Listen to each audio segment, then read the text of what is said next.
오늘 나훔 2장 말씀을 통해서 말씀을 깨닫는 지혜와 응답받는 기도의 은총이 우리에게 넘치게 될 줄로 믿습니다. 우리는 어제부터 나훔 선지자의 말씀을 보고 있습니다. 나훔은 북이스라엘이 멸망한 뒤에 남유다에게 지금 하나님 말씀을 증거하고 있습니다. 지금 상황은 어떠냐면 아수르 군대가 코앞까지 밀려왔어요. 이스라엘의 미래는 풍전등화와도 같습니다. 지금 이제 곧 나라가 망할 수도 있는 상황이에요. 자, 이렇게 아수르라고 하는 두려운 나라, 그 나라를 지금 맞이하고 있는데 나훔은 뭘 예언하냐면 그 아수르의 수도, 핵심부, 심장부인 니느웨가 망한다 하는 거예요. 여러분, 이 이야기를 들을 때 유다인들은 어떤 생각을 했을까요? 에이, 설마, 이런 마음이 들었겠죠. 아니, 지금 전 세계에서 가장 강한 나라가 아수르인데 500년째 지금 전 세계를 지배하고 있는데 이 나라가 망한다고? 에이, 그럴 리가 없어. 저들이 얼마나 강한데 에이, 하나님이라고 해도 그럴 수는 없을 거야 라고 하는 의심하는 마음이 먼저 들었을 거예요. 그리고 에이, 설마 저 선지자들 말대로 될 리가 없어, 그랬겠죠. 그러니까 선지자들의 말은 매번 환대받지 못했습니다. 환영받지 못했고요. 하나님의 보여주시는 하나님의 비전, 하나님의 하존을 전한다는 것은 선지자들에게는 매우 두려운 일이었습니다. 그럼에도 나훔은 오늘 하나님의 말씀을 아주 선명하게 증거하고 있습니다. 우리는 이 나훔의 오늘 말씀을 보면서 한편으로는 하나님께서 일하시는 것이 얼마나 정확한가, 하나님이 얼마나 명확하게 일하시는가를 볼 수 있지만 또 한 가지는 이렇게 명확하게 주시는 하나님 말씀을 그대로 전했던 나훔의 믿음, 정말 순종하는 마음으로 전했던 나훔의 모습을 또 상상해 볼 수 있습니다. 사람들은 아니라고 하는데, 그럴 리가 없다고 하는데 하나님은 이렇게 말씀하세요. 이럴 때 우리가 어떻게 해야 되는가? 세상의 말과 하나님의 말이 정반대일 때 우리는 어떻게 해야 되는가?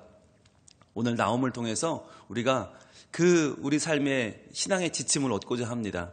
오늘 먼저 1절 보겠습니다. 파괴하는 자가 너를 치러 올라왔나니 너는 산성을 지키며 길을 파수하며 내 허리를 견고히 묶고 내 힘을 크게 굳게 할지어다.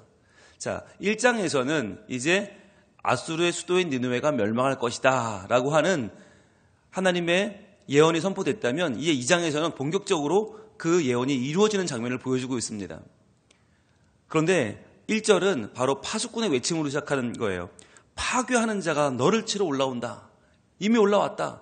자, 그러니 조심해라 라고 하는 이 니느웨 성의 파수꾼의 외침이죠. 자, 그런데 여러분 보세요. 파괴하는 자라고 하는 말, 파괴하다, 푸츠라고 하는 말은 원래 뜻을 보면 흩어지게 하는 자예요. 흩어지게 하는 자. 그런데 원래 이 흩어지게 하는 자가 누구냐면 이게 아수르거든요. 아수르의 군대가 모든 나라를 흩어지게 만들었죠. 북이스라엘을 흩어버린 자들이 바로 이들 아닙니까?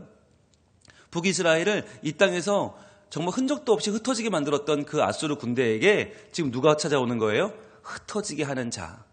바로 그 파괴하는 자가 쳐들어왔다. 이제 너희들도 한번 똑같이 당해보라는 이야기죠. 지금 바벨론의 군대, 지금 메대와 바사의 연합군이 쳐들어와서 니느웨를 다시 한번 파괴하는데 그 파괴란 너희가 했던 것과 똑같은 흩어지게 하는 것이다 라고 외치는 거죠. 그러면서 산성을 지켜라, 길을 파수하라, 허리를 견고히 묶어라, 내 힘을 굳게 해라. 여러분, 4가지 명령어가 한꺼번에 쏟아지고 있습니다. 이게 뭐죠? 경황이 없는 것이죠. 너무 급한 거죠. 이럴 수는 없는데, 이럴 리가 없는데 500년을 이끌어왔던 니느웨 성이 한꺼번에 무너지는 순간에 니느웨 사람들이 지금 막 경황 없이 외쳐대는 거예요. 야, 빨리 좀 움직여봐. 야, 어떻게 좀 해봐. 막 난리를 치는데 아무것도 지금 소용이 없는 거죠. 여러분, 이러한 상황이 어느 나라에게 온다고요? 아수르에게, 니느웨 성에. 아니, 이게 믿어지지 않는 거예요. 유대 사람들은 아니 좀 저 나훔이 말이야 미쳤나 봐. 아니, 하나님의 명령을 받는다더니 또 이해가 안 돼. 아니, 어떻게 니느웨가 망할 수가 있어. 저렇게 강한 나라가. 지금 상황이 이렇게 된 거예요. 그런데 미친 것이 아니라 지금 하나님의 영이 그에게 임한 것입니다. 2절입니다. 여호와께서 야곱의 영광을 회복하시되 이스라엘의 영광 같게 하신다니 이는 약탈자들이 약탈하였고 또 그들의 포도나무 가지를 없이 하였습니다. 여러분, 지금 나훔은 전쟁 이야기에 미쳐버린 것이 아니라 분명한 하나님의 마음을 받고 이야기하고 있습니다. 그게 증거가 2절이에요. 여러분 1절, 3절, 4절, 5절, 6절, 7절까지 보면 정말 전쟁에 미친 미치광이 선지자가 자기 뜻대로 자기 마음대로 외치는구나 라고 볼 수도 있어요. 굉장히 오늘 이야기들은 정말 전쟁의 세부적인 묘사를 하고 있는데, 그러면서도 2절은 굉장히 독특하게도 왜 이 전쟁이 벌어지고 있는가, 왜 이 침략이 이루어졌는가를 명확하게 보여주고 있습니다. 그래서 이 2절의 힘은 굉장하고요. 이 2절이 확 돋아 보이는데, 이렇게 니느웨가 멸망하는, 순식간에 멸망하는 이유가 뭐냐? 바로 여호와께서예요. 노란색 들고 표시합니다. 여호와께서 야곱의 영광을 회복하시되 이스라엘의 영광 같게 하시나니까지 쫙 쳐보세요. 이게 중요한 단어인데요. 야곱의 영광을 회복하신다. 이 말은 니느웨가, 아수르가 어떤 짓을 했어요? 이스라엘을 짓밟았어요. 야곱을 짓밟아서 북이스라엘을 멸망시켜버렸어요. 거기에 대한 하나님의 보복이며 하나님의 회복이다라고 하는 말이죠. 여러분 1장에서 보복이란 말이 반복해 나왔죠. 이게 뭘 상징한다고 그랬습니까? 하나님의 살아계심이라고 했죠. 하나님은 그냥 멍청하게 사람들의 행위를 바라보고만 있는 돌멩이나 나무떼기가 아니다. 하나님은 죽어있는 우상이 아니라 살아계신 하나님이시다. 그것을 말해 주는 게 보복이라고 했습니다. 즉 야곱의 영광을 회복하시는 하나님, 다시 한번 야곱의 영광을 회복하시는데 그것을 이스라엘의 영광 같게, 즉 야곱과 이스라엘은 같은 말이지만, 같은 사람이지만 완전히 의미가 다르죠. 야곱은 발목을 잡는 자, 인간적인 모습의 야곱의 자연인의 한계라면 이스라엘의 영광, 이스라엘은 하나님이 겨루어 져주신 사람, 하나님을 겨루어 이긴 사람이 바로 이스라엘이죠. 그러니까 이제는 하나님과도 겨루어 이길 만한 그런 영광스러운 모습으로 하나님이 그들을 회복시켜 주신다는 거예요. 즉 하나님이 북이스라엘의 원한을 갚아주시고 그 대적인 니느웨를 하나님 직접 꺾어주신다는 거예요. 여기서 지금 재밌는 게 뭐냐면 야곱의 영광, 이스라엘의 영광이라고 할 때 영광이라는 단어가 가온이라는 단어인데, 가온, 보통 이 가온이라는 단어를 사람에게 쓰면 이게 좋은 뜻이 아니에요. 이 가온을 하나님께 쓰면 영광이 맞지만 사람에게 쓰면 이건 교만 내지는 아주 망측한 행위를 말할 때, 하나님과 같이 되려는 망측한 모습을, 교만을 말할 때 가온이라고 하거든요. 그런데 아주 예외적으로 이 본문에서는 이 가온이 사람에게 쓰였는데 영광으로 쓰였어요. 왜 그런가? 하나님이 그의 무너진 것들을 다 세워주실 것이다. 인간적인 무너진 것들을 하나님의 영역으로 세워주신다라고 하는 하나님의 깊은 뜻이 담겨 있는 거예요. 그러니까 이제는 너희 수준대로가 아니라 내 수준대로 너희를 끌어올려 주실 것이다. 그래서 하나님이 너희를 영화롭게 한다. 나처럼 영화롭게 한다는 말을 강조하기 위해서 하나님은 지금 여기서 가온이라는 말을 쓰고 계십니다. 자, 그런데 왜 이렇게 하시냐면 이는 약탈자들이 약탈하였고, 즉 이 니느웨의 사람들이, 아수르 사람들이 이스라엘에 찾아와서 뭘 어떻게 했냐면 약탈자들이 약탈했다. 이 말은 적당히 뺏어간 것처럼 보이잖아요. 근데 여기서 말하는 약탈자들이 약탈했다는 말은 빠카크라는 단어인데, 빠카크라는 단어는 적당히 뺏어간 게 아닙니다. 이 빠카크라는 뜻이 뭐냐면 완전히 황폐하게 만들어서 사람이 살 수 없는 황무지로 만들었다는 뜻이에요. 여러분 이 당시에 전쟁을 해도요, 적당히 망하게 하고 적당히 잡아가지 이렇게 완전히 황폐하게 만들어서 사람이 살 수 없는 황무지로 만드는 그런 잔인한 짓은 하지 않았어요. 그런데 아수르는 그렇게 했단 말이에요. 북이스라엘을 완전히 사람이 살 수 없는 곳을 만들었고, 또 그들이 포도나무 가지를 없이 하였습니다. 그러니까 포도를 대충 뺏어간 게 아니라 가지를 다 베버려서 다시는 농사를 지을 수 없도록 만들었다. 여러분 이것은 이 당시에 적어도 전쟁에도 도덕이 있는데, 전쟁에도 상식이 있는데 그 니느웨 사람들은 이걸 다 정말 뿌리째 뽑아버려서 완전히 그 나라를 무너지게 만들었다는 거죠.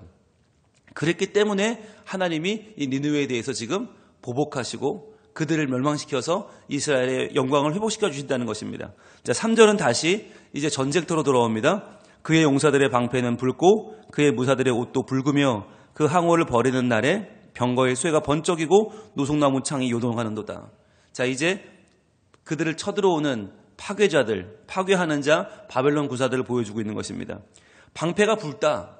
여기서 말하는 방패는요, 크다란 방패가 아니에요. 손방패, 아주 작은 방패, 동그랗고 한 왼쪽 팔에 딱 끼일 수 있는 방패예요. 이 말은 백병전에 강한, 즉 1대1로 쳐들어와서 그들을 다 부셔버릴 그 방패를 말하는데, 불다라고 하는 말은 무섭다는 말이에요. 불다. 피를 상징하죠. 이미 그 방패가 피로 물들었다는 것은 그만큼 강하고 용맹하다는 것을 보여주는 것이고요. 그의 무사들의 옷도 붉다. 여기서 말하는 붉다는 앞의 말과는 다르게 자줏빛이다. 자줏빛. 옷을 자줏빛으로 입는다는 건 뭐냐면 맹수 같다는 거예요. 맹수. 용사들이 방패는 피로 물들었고 그들의 몸은 야수와도 같다. 그러니까 얼마나 두렵겠어요. 만나는 사람마다 정말 두렵겠죠. 게다가 항호를 벌이는 날에 바로 전열을 갖추고 쳐들어오면 어떻게 돼요? 병거의 쇠가 번쩍번쩍거리고 노송나무 창은 요동을 합니다.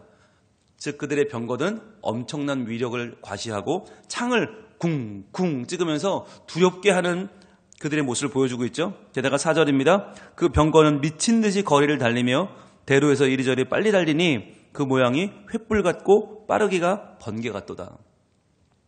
니느웨 사람들이 정말 정신을 훅 빼놨겠죠. 이 바벨론 군대의 모습을 보면 병거는 미친 듯이 달리고요. 이리저리 빨리 달리고요. 횃불 같고 빠르기가 번개 같다. 이건 뭐 어떻게 손을 쓸 수가 없다는 거죠. 메대와 바사, 니느웨가 무시했던, 아수르가 무시했던 그 작은 나라 사람들이 이만큼 지금 병거가 발달했고 전쟁 기술이 발달했어요. 그래서 지금 그들을 쑥대밭을 만들어 놓는 거예요. 그러면서 5절, 그가 그의 존귀한 자를 생각해내니 그들이 엎드러질 듯 달려서 급히 성에 이르러 막을 것을 준비하도다. 자, 여기서 말하는 존귀한 자라고 하는 말은 정예 부대를 말하는 것입니다. 정예 부대. 왕궁을 지키는 정예 부대를 불러냈단 말이에요. 그들이 지금 막 쏟아지는 적들의 공격에 거의 엎드러질 듯이 달려서 급히 성에 이르러 막을 것을 준비해 보지만 막을 수가 없다는 거죠. 왕궁 수비대, 가장 정예 부대도 나와봤지만 소용이 없다는 거예요. 6절, 강들의 수문이 열리고 왕궁이 소멸되며. 여러분, 이 6절 너무 짧죠? 강들의 수문이 열리고 왕궁이 소멸된다. 이 짧은 한마디가 아수르가 이렇게 망한다, 이렇게 쉽게 망한다는 걸 보여주는 거예요. 지금까지 수많은 나라를 괴롭게 했고 수많은 나라를 무너뜨렸던 니느웨가 바로 이 나훔 2장 6절 딱 한 절, 이 몇 단어 안 되는 요 말이 다 망해버려요.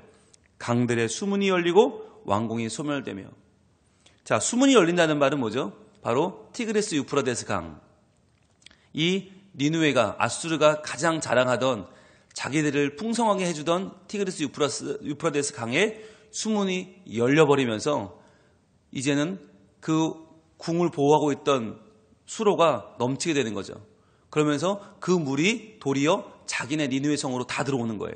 적들을 막기 위해서 설치했던 그 인공수로가 이제 넘쳐서 니느웨 성에 다 그 물이 쏟아져 들어오면서 왕궁이 무너져 버리는 장면을 이렇게 표현하고 있습니다. 여러분, 뭘까요? 지금까지 그들이 자랑하던 티그리스 강, 그들이 자랑하던, 그들을 살찌우게 해준다고 믿었던, 그들이 의지했던 것들이 도리어 그들을 멸망시켜버린다. 즉 그들의 교만이 그들을 삼키는 장면을 이렇게 짧게 보여주고 있는 거죠. 중요한 것은 7절입니다. 정한 대로 왕후가 벌거벗은 몸으로 끌려가니 그 모든 시녀들이 가슴을 치며 비둘기같이 슬피 우는도다. 여러분, 여기서 원문에 보면 왕후란 말은 안 나와요. 그런데 끌려간다는 말이 여성형 동사기 때문에 여기 왕후란 말을 넣은 것인데, 왕후일 수도 있고 아니면 이 니느웨가 의지하는 여신일 수도 있고 아니면 니느웨일 수도 있어요. 다 여성형이 가능하기 때문에. 자, 그러니까 왕후가 끌려가든지 아니면 여신이 끌려가든지 아니면 니느웨가 끌려가든지 지금 이제 끌려가게 되는데, 그 모든 시녀들이 가슴을 치면서 비둘기같이 슬피 운다. 여기서 가슴을 친다는 말은 북을 친다는 말과 똑같아요. 역동적으로 아이고 어떻게 하면 가슴을 치면 운다는 거예요. 누구같이? 비둘기같이. 비둘기는 가장 연약한 새죠. 자기를 보호할 수 없는 연약한 새처럼 가슴을 치며 운다는 건데, 중요한 건 바로 노란색 드시고 표시합니다. 정한대로입니다. 제일 앞에 나오는 정한대로. 정한대로 망한다는 거예요. 이렇게 된다. 여러분, 누가 정했습니까? 하나님이 정했습니다. 여러분, 정한대로 망한 것이에요. 니느웨는 어쩌다가 망한 게 아니고요, 우연치 않게 망한 것이 아니고요, 어떻게 하다 보니까 망했더라가 아니고, 인간의 계획과 인간의 뜻이 이룬 게 아니고 하나님이 정하신 대로 망했다는 거예요. 자, 그러면 왜 정하셨나? 왜 하나님이 이렇게 하기로 정하셨나? 바로 마지막 13절을 보시면 하나님의 뜻이 나옵니다. 13절 같이 읽습니다. 시작. 만군의 여호와의 말씀에 내가 내 대적이 되어 내 병거들을 불살라 연기가 되게 하고 내 젊은 사자들을 칼로 멸할 것이며 내가 또 내 노력한 것을 땅에서 끊으리니 내 파견자의 목소리가 다시는 들리지 아니하리라 하셨느니라. 노란색을 들고 표시합니다. 만군의 여호와의 말씀에 내가 내 대적이 되어. 여러분 지금 니느웨는 누구한테 망한다는 겁니까? 바벨론 또는 메대와 바사 연합군이 아니고요. 실제로는 그들의 배후에 누가 계신다? 하나님이 계신다. 만군의 여호와, 즉 모든 군대를 지휘하시는 만군의 여호와께서 내가 내 대적이 되겠다 말씀하신다는 거예요. 즉 이 모든 일을 이루시는 분, 병거가 막 움직이고 그날에 방패가 불고 용사가 불고 이 모든 것을 움직이는 분이 누구냐? 바로 하나님이라는 거예요. 하나님이 너의 대적이 된다. 여러분 이게 얼마나 두려운 말입니까? 여러분 우리가 살아가면서 우리가 다른 사람에게 함부로 하고 다른 사람의 삶의 존엄성을 짓밟고 다른 사람에게 못할 짓을 하는 거, 여러분 그것이 단순히 그 사람과 원수 맺는 일이 아닙니다. 그것은 이 땅의 정의와 공의를 행하시는 하나님의 대적이 되는 일입니다. 하나님께서 그것을 갚으실 것입니다. 그래서 여러분 우리가 하나님을 믿는다는 것은 뭐냐면 내가 그냥 구원받고 천국 간다는 말이 아니라 이 땅에서 하나님의 공의, 하나님의 정의를 행하면서 하는 것이고요. 이 땅에서 하나님을 두려워하는 것입니다. 그래서 내가 최고가 아니고 내가 가장 잘하고 내가 가장 높은 자가 아니고 내가 가장 뛰어난 자가 아니고 나보다 훨씬 더 크신 하나님이 이 땅의 주인이시다. 즉 나는 그분의 대적이 되지 않기 위해 사는 거예요. 그분과 맞서지 않고 그분을 섬기며 사는 거예요. 그분을 경외하며 사는 것입니다. 여러분 여기서 하나님이 이 아수르 군대 니느웨의 대적이 되신 이유가 뭐냐? 그 이유가 이사야 10장에 잘 나와 있습니다. 이사야 10장으로 가봅니다. 이사야 10장 5절부터 보시면 왜 그러면 하나님이 이 니느웨 아수르의 군대를 대적으로 삼으셨는가 하는 것이 이사야 10장에 나오는데 이사야 10장 5절 이사야와 나훔의 복음 전파 시기는 비슷합니다. 물론 나훔이 조금 더 뒤지만 이사야가 정확하게 이 아수르에 왜 하나님이 이렇게 대적이 되시고 이런 멸망을 행하시는가를 이렇게 보여줍니다. 이사야 10장 5절 같이 있습니다. 시작. 아수르 사람은 화 있을진저 그는 내 진노의 막대기요 그 손의 몽둥이는 내 분노라 했어요. 자, 아수르 사람이 왜 화가 있느냐? 그는 원래 아수르는 누구냐? 하나님의 진노의 막대기예요.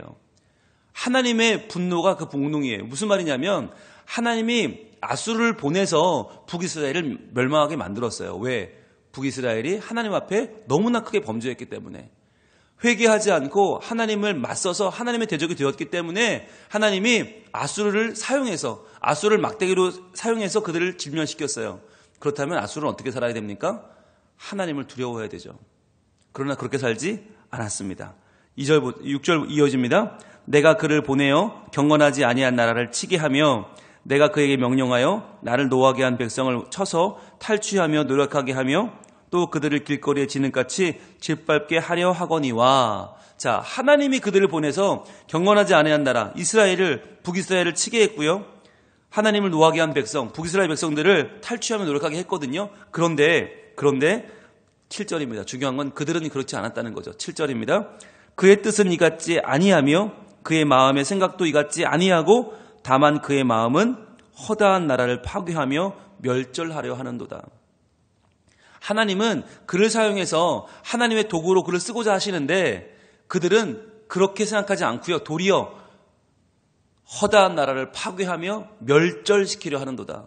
이 기회에 이참에 잘 됐다. 완전히 다 멸망시키고 우리만 남자, 우리만 남아서 우리가 다 해먹자라고 아수르가 생각했다는 거예요. 즉 하나님께서 그들을 세워주실 때, 하나님이 그들을 높여주실 때 아수르는 하나님이 나를 사용하시는구나 라고 생각하지 않고 내가 잘나서, 내가 뭔가 뛰어나서, 내가 뭔가 할 줄 알아서 내가 이렇게 잘 되는구나. 그러니까 다른 놈들의 싹을 말리고 아예 그냥 다 씨를 말려버리고 우리만 남자, 우리가 왕해 먹자라고 마음을 먹었다는 거예요. 그래서 하나님은 그들의 대적이 되기로 마음 먹고 그들을 치셨다라고 하는 것이 나홈의 핵심입니다. 여러분, 이것은 우리에게도 똑같이 적용됩니다. 하나님이 우리를 높이시고 하나님이 우리를 드시는 이유가 뭡니까? 그것은 하나님의 계획이 있기 때문입니다. 하나님의 정한 뜻이 있기 때문입니다. 그러니까 우리가 뭔가 된다, 뭔가 잘 된다, 뭔가 지금 이루어지고 있다면 하나님께 감사해야 되는 것입니다. 그것은 내가 내가 기도를 많이 해서, 내가 신앙이 훌륭해서, 내가 지금까지 뭘 잘해서가 아닙니다. 하나님이 나를 지금 사용하고 계신 것입니다. 그런데 우리는 교만하고 우리는 거기까지 생각이 미치지 못해서 이게 하나님이 하신다고 생각하지 못하고 다 내가 잘해서라고 생각해요. 그러다 보면 우리가 다른 사람을 무시하게 되고 다른 사람을 정죄하게 되고 다른 사람과의 관계가 무너지면서 어떻게 돼요? 하나님이 결국은 나를 대적을 삼으시고 나에게 벌하실 날이 올 수도 있다라고 하는 것입니다. 여러분, 오늘 이 나온 말씀을 오늘 보면서 이 전쟁의 날이 우리에게 오면 좋겠습니까? 안 좋겠습니까? 안 와야 되겠죠. 그러나 그러려면 어떻게 해야 되는 거예요? 우리에게도 이 날을 피하기 위해서 우리는 미리 말씀을 받았잖아요. 미리 말씀을 주신 이유가 뭐겠어요? 믿음으로 대비하라는 것입니다. 우리가 뭔가가 이루어질 때, 뭔가 내 뜻대로 될 때, 이것은 내가 잘한 것이 아니라 하나님이 하시는구나. 하나님이 도우시는구나. 하나님이 나를 여기까지 인도하셨구나 기억하고 나를 사용하여 주시는 하나님께 오늘도 감사의 제사를 드리고 겸손한 마음으로 하나님을 높이고 내가 만나는 사람들에게 하나님의 정의와 공의대로 바르게 행하고 내가 아닌 다른 사람을 존중하고 배려하고 사랑하며 지낼 때 도리어 하나님께서는 우리에게 더 많은 일을 맡기시고 더 많은 일을 행하실 줄로 믿습니다. 기도하겠습니다. 하나님, 오늘 하나님은 나홈 선지자를 통해서 아수르의 수도 니느웨가 바벨론의 손에 완전히 망하게 될 것을 예언하고 계십니다. 주님, 이것은 정한 대로 이루어지는 일입니다. 과연 우리는 어떻습니까? 하나님의 대적이 되어 하나님이 하시는 일을 마치 내가 한 것처럼 오해하고 착각하면서 교만하게 살고 있지는 않습니까? 내가 맡겨주시는 하나님의 일을 행함에 있어 내 욕심을 채우려고 하고 내가 더 높아지려고 하고 다른 사람의 씨를 말리는 악한 일을 행하고 있지는 않습니까? 하나님, 우리의 연약함을 보시고 용서하여 주시옵소서.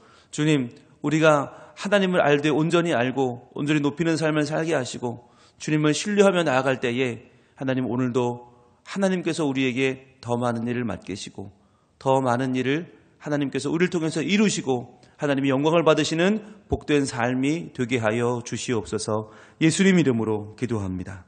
아멘.